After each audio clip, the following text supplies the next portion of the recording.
They found Lara's phone still recording. Screen cracked, microphone hissing, her voice trembling in the dark. "If you see him," she whispered, "don't give him anything. Don't even look into his eyes." Then came a long pause, followed by a sound that didn't belong to any human throat. The footage ended there. 2 days earlier, Lara had believed kindness could save the world.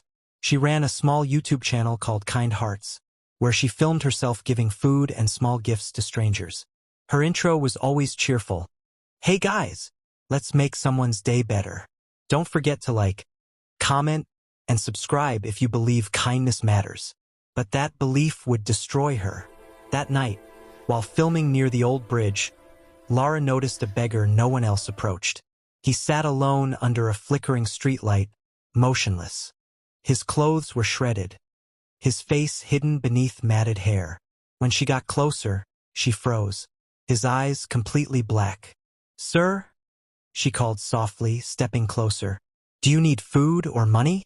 The man didn't move. When she placed a few bills in his tin can, he finally looked up. His voice was low, ancient.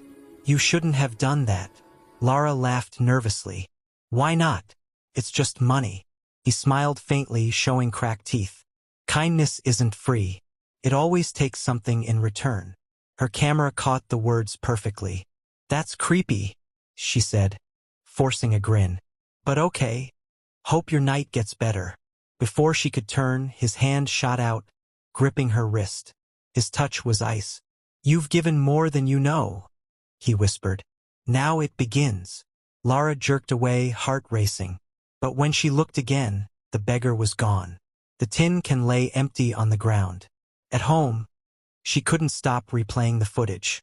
In every frame, his face looked different, older, younger, then almost inhuman.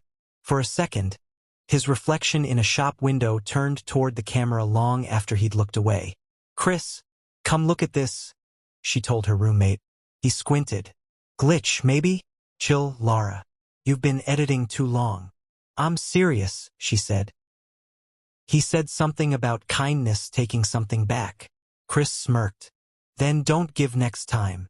But that night, Lara woke at 3:03 a.m. to a knock on the window. 3 slow taps. She whispered, "Chris." No answer. When she looked outside, she saw him, the beggar, standing across the street, smiling up at her with those black eyes. Her breath caught. Then her phone lit up beside her bed. Unknown number. She answered without thinking. A rasping whisper. "You gave freely. Now give the rest." She screamed and dropped the phone. Chris burst into the room, half asleep. "What's wrong?" "He called me. The man from the bridge." Chris picked up her phone. "There's no call, Lara. Look." He turned the screen toward her. It was blank. No history. No missed calls. The next morning, Lara went back to the bridge to prove she wasn't losing her mind. But the spot was empty, no beggar, no tin can. Just scorch marks on the pavement, like something had burned there long ago. A nearby food vendor noticed her staring. "Looking for someone?"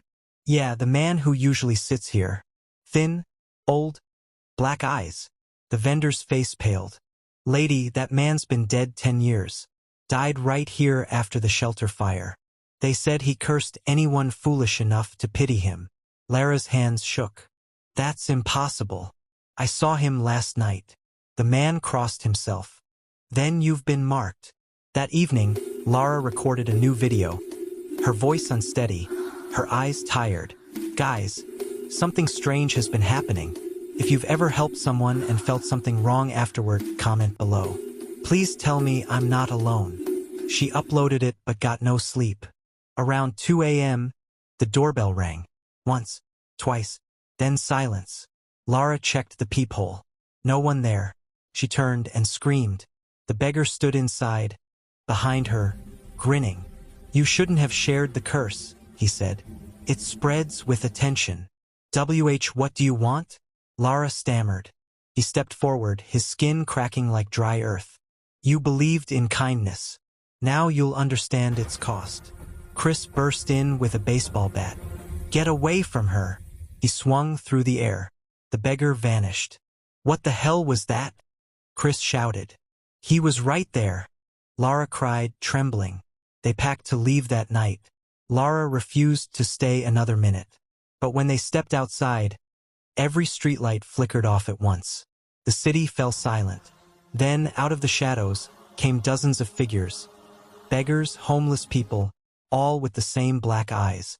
They stood motionless, surrounding them. Chris whispered, "Lara, what did you do?" "I tried to help," she said weakly. "That's all I did." The tallest figure stepped forward, Kareem, the first beggar. His voice was calm, almost kind. "You gave your energy to one who was forgotten. Now he lives through you." Lara shook her head. "Take it back." He smiled. "You can't take back kindness once it's given. Only pass it on." He extended his hand. "Come with us." Chris pulled her back. "Don't touch him." But Lara hesitated. For a moment, she saw something in his expression. Sadness, maybe pain. "What if he's just lonely?" she whispered. Chris grabbed her shoulders. "Lara, look at their eyes. That's not loneliness. That's hunger."